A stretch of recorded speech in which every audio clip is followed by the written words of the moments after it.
لو أنزلنا هذا القرآن على جبل لرأيته خاشعا أنزلنا هذا القرآن على جبل لرأيته خاشعا لو أنزلنا هذا القرآن على جبل لرأيته خاشعا متصدعا من خشية الله. وتلك الأمثال نضربها للناس لعلهم يتفكرون.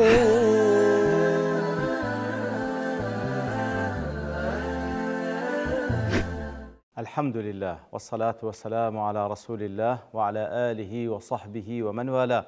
السلام عليكم ورحمة الله. برزنا خوش حالم لواني حفصته بيستو حب لواني كاين تفسير القرآن بيروز بيم وخزمتان ومن بست رزامندي رب العالمين وهي وادان بإوي آزي السودي لور بقرن.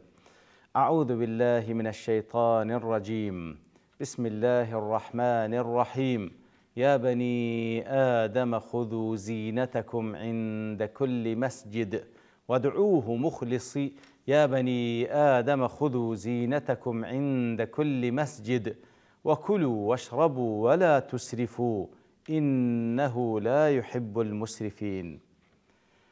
بالخوشوستان ديالا وكلا تكي بيشوتر رب العالمين باسي لوكر كأوان لناو قمرايدان كسانيشي مشرك وكافر لناو قمرايدان واش تيدقن لسر هداية يقل قمرايا كانيان أوبو كواتي قيشتن واتي دقيشتن مادام طواف دكن نابي بزلكو برقك طواف بكن كناهيان تيدا كذا يتر بروتي دهاتن طوافيان دكن وكاتش كوا لجر إحرام دابان بتصوري خوان ندا باشتي خوش بخوان وكو گۆشت و چەوراتی و ئەو بابەتانە ئیترەوە یەک لە گومڕاییەکان بوو وا تێدەگەیشتن لەسەر هیدایەتیشن لێ رب العالمین وەکو قاعیدەیەکی عام باز دەکا و وەکو ڕوونکردنەوەیش لە بۆ ئەو باتڵی ئەوان لەسەردانە یا بەنی ئادەم ئەی نەوەی ئادەم خذوا زینەتەکم عند كل مسجد واتە زینەت و جلچی جوانی خۆتان لەبەر بکەن لە کاتی هەر نوێژێکدا کە دەین ڕوون دەکەینەوە کە دیارە یەکەم شێواز لە شێوازەکانی زیناوەیە داپۆشتنی عەورەتە بە دیارخستنی عەورەت سەوئەیە و قەباحەتە بەڵام سترکردنی عەورەت زینە و جوانیە کەواتە جلچی جوان لەبەر بکەن جلک لەبەر بکەن و خۆتان پۆشتە بکەن لە کاتی هەموو نوێژێکدا وەکولوا وەشڕەبوو بخۆن و بخۆنەوە وەلا تسرفوا بەڵام ئیسراف مەکەن لەبەرەوەی ئینەه لا يحب المسرفين بەرەوەی بێگومان الله تعالى لا يحب المسرفين أو كساني خوشنا كزيد رويدكن. يا بني آدم خذوا زينتكم أي من اللباس واتا أويك شمكو نزلكو برقة لبري بكن عند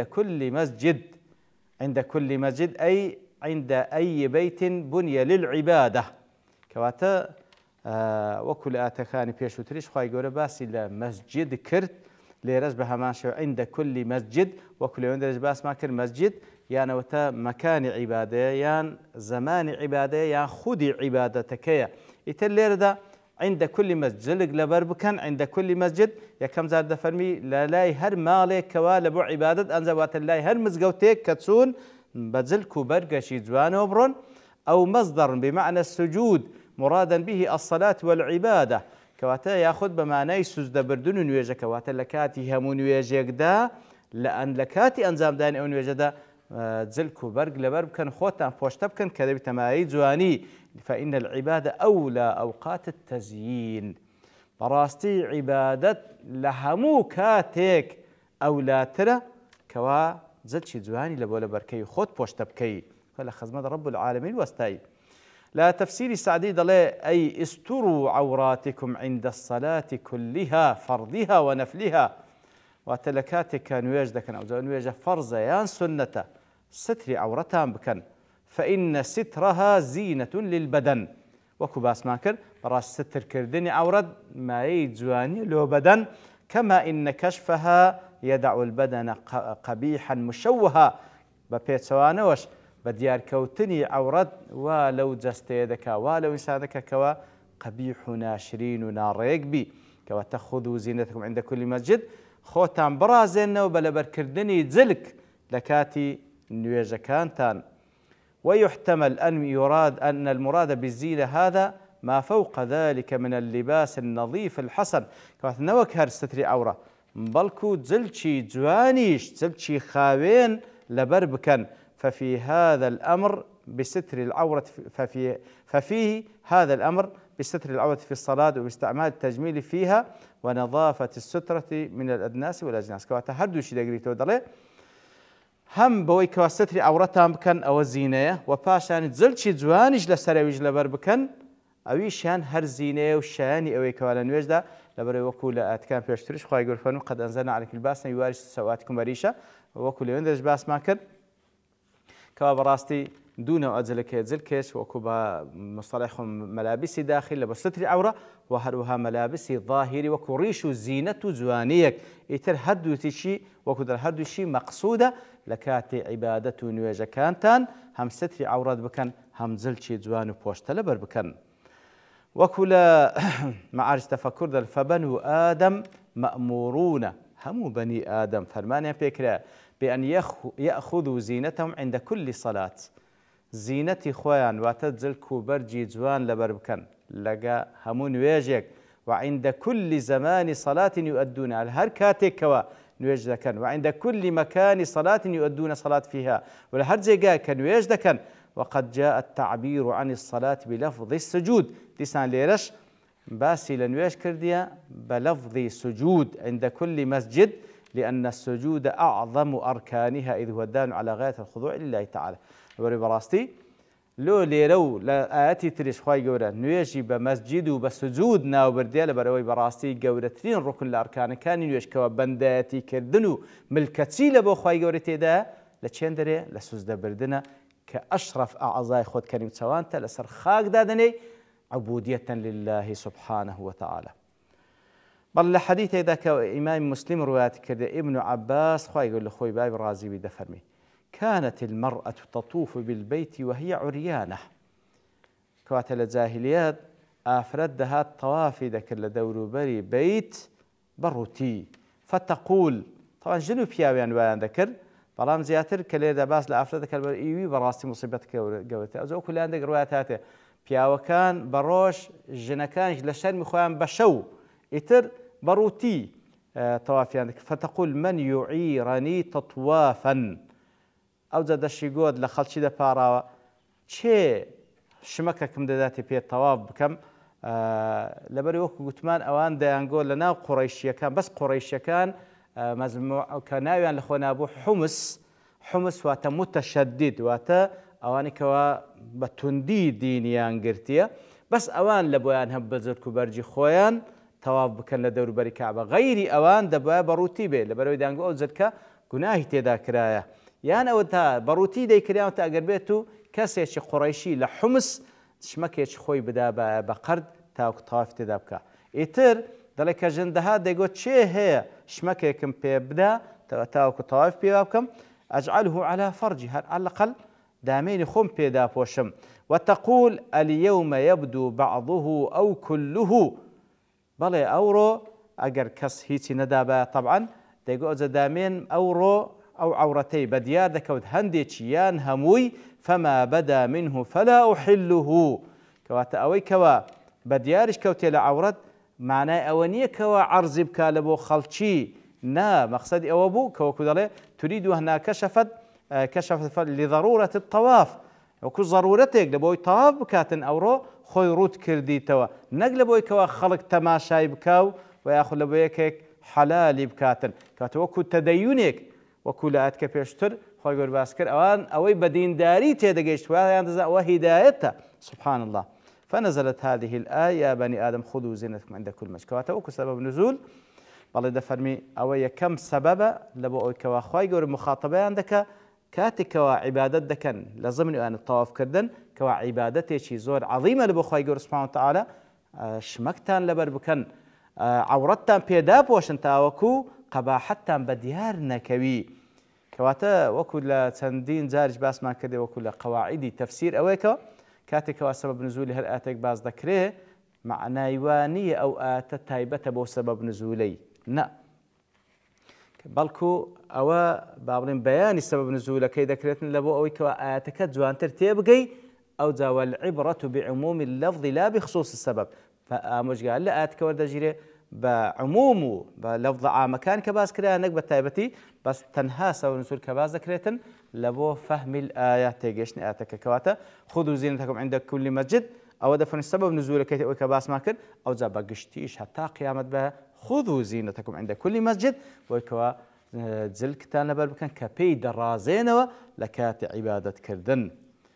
دلت الآية على وجوب الستر عند الطواف كواتە ئاەتەکە بەڵگەیە لەسەر ئەوەی کەوا پێویستە ستر بکەی خۆ ستر بکەی لە کات تەواف کردن لأنه سبب النزول قال واللفظ شامل للصلاة لأنها مفعولة في المسجد كواتە طبعا طواف وەکو نوێژە ئیتر لێرەدا عند كل مسجد هەر خودی مسجد بە معنای نوێژ دێتن لە ضمنی ئەوانەش تەوافیش وەکو نوێژ حسابە وەکو سبب نزولەکەش ئیشارەت بکاتە لە هەموو عیبادەتێکتان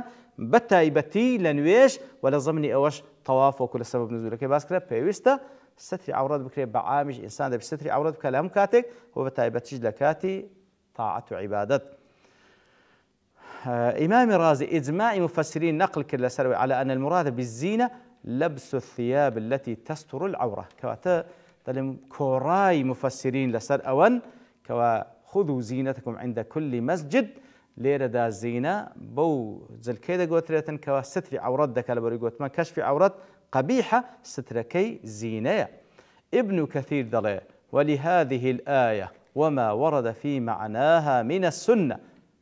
بحكم أو آتي وأروها أوي كلماناي أو آتشات لسنة في صلى الله عليه وسلم يستحب التجمل عند الصلاة كوات نكهر ستر عورات بكي بالكود زلشي جوان لبر بكي لكاتين ويش وبتايبتش روجي جمعة وبتايبتش روجي زجن والطيب وهروها بون لخودان لأنه من الزينة براستي بون لخودانيش إلى ضمن أو زينة جوانية كخواي قرباسي كردية والسواك لأنه من تمام ذا السواك كردن للتواوكاري أو جوانية كاتب زلك شي جوان وهروها بون لخودان وهروها سواك كردن لو اللي برستي رب العالمين دوستي ومن أفضل اللباس البياض وباشترين شماتيش كوالبر بكلب عبادة البياض سبية لبروي وكبيغ صلى الله عليه وسلم الحديث يقدا كوا إمام النسائي روايات كده سموري كوري جندب خايل راز دفرمي صلى الله عليه وسلم فرموي البسوا من ثيابكم البياض كواتا أوش بكاني كالبرد كان بتايبتيش رنجي سبيل بربكن فإنها أطهر وأطيب لبروي براستي هم جوان ترى وهم خاوين ترى وفي رواية فإنها من خير ثيابكم لبروي تاكترين زلك كالبرد بكن زلشي سبيا وكفنوا فيها موتاكم مرديا كانشتان ككفن دكن هرب برجي سبي كفني بكن. وقد روى الحافظ بن مردوي من حديث سعيد بن بشير والأوزاعي عن قتادة عن أنس مرفوعا إنها نزلت في الصلاة في النعال كواتا أوانا ضلين نكر يا أيها الذين آمنوا خذوا زينتكم عند كل يا بني آدم خذوا زينتكم عند كل مسجد ضلين دابزيا لحديثك ذاك ورفع ذاك اللي فيه صلى الله عليه وسلم ضلين دابزيا في الصلاة في النعال واتا لضمني أو زينيي لضمني أو زل كوبرجا تيجي كاش دقريتوا أكو ابن كثير وتبون لخودان وهروا سوا كذا لضمني وش تدقريتوا نيش كردن بنعلوا وكذا أخرجه أبو الشيخ عنه وعن أبي هريرة مثله لأن ذلك ما تشمله زين كانت لضمني أو زينة تيسيا نيش كردن بنعلوا وكل حديث صحيح جداهاتك وزائزة وكو أو حديثك وبخاري مسلم رواتيان كذا أبي مسلمة سعيدي كوري يزيدي أزديد جرتوا دفن برسام لأنس كوري مالك خايل رازبي أكان رسول الله صلى الله عليه وسلم يصلي فينا عليه قال نعم في صلى الله عليه وسلم بنعل نواجي كردينا على في بلا كرديتي لحديث ذاك وإمام أحمد رواتك عبد الله كوري عمر دجرتو خاي يقول لخوي بابي رازبي دفنمي رأيت رسول الله صلى الله عليه وسلم في عمر بن إسرائيل يصوم في السفر ويفطر لسفر دا هم بروجي بو زاري واشي بروجي نبوه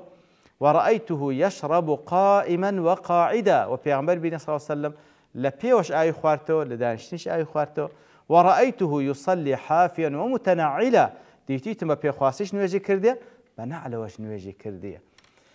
كواتي كدلين بنعلى يعني لو حالتي مثلا لك زماني خوي بيان صلى الله عليه وسلم كمزقوتكشي ڕانەخرایە هەر ئاعتیادی خۆڵ بووە بە نەعلۆش نوێژیان کردێ لەسەر خۆڵە بەڵام ئێستا کە مزگەوتەکانمان ڕاخرایە ینی ناکرێت و وەکو پارێزگاریکردنێک لە بۆ نەظافەت و خاوەنی مزگەوت بە نەعلەوە بچێ ژوورێ بەڵام لە جێگای کە لە غەیری مزگەوت لە ئاقارێک لە جێگای کە نوێژ زۆری احتیادیە اقتدا بە پێغەمبەر بکە سڵاو عەلەیهی عینی بە نەعلەوە یا بە پێڵاوە نوێژ بکە بەڵام یەک شت هەیە وەکو لە حەدیثی تر هاتیە کەوا پێغەمبەر سڵاو کە بە نەعلەوەیان بە پێڵاوە نوێژی کردیە ژێرەوەی پێڵاوەکەی خاوێن کردیتە ئەو جە نوێژەکەی کردیە کەواتە زۆر ئاساییە کەوا بە پێڵاوە یان بە نەعلەوە یان بە پێخواسی بە تایبەتی لە ناو مزگەوت و لە ناو ماڵ و لەو جێگانی کەوا جێگای لۆ ڕاخرایە ئەوە بە پێخواسی لەو جێگانی کەوا ڕایەخی تێدانێ بە نەعلەوە یان بە پێڵاوە نوێژ بکەی زۆر ئاساییە وەکو اقتدا بە پێغەمبەر صلى الله عليه وسلم أوزل الدواء أو دفر وكلوا واشربوا ولا تسرفوا إنه لا يحب المسرفين يتلبت توابن كان لير دوستين وبشتوان رب العالمين لو نيداها تدين وخزمة دو آتوا زيادة الخزمة دوستين وصلى الله وسلم على نبينا محمد وعلى آله وصحبه أجمعين وآخر دعوانا الحمد لله رب العالمين لو أنزلنا هذا القرآن على جبل لرأيته خاشعا أنزلنا هذا القرآن على جبل لرأيته خاشعا أنزلنا هذا القرآن على جبل لرأيته خاشعا متصدعا من خشية وتلك الأمثال نضربها للناس لعلهم يتفكرون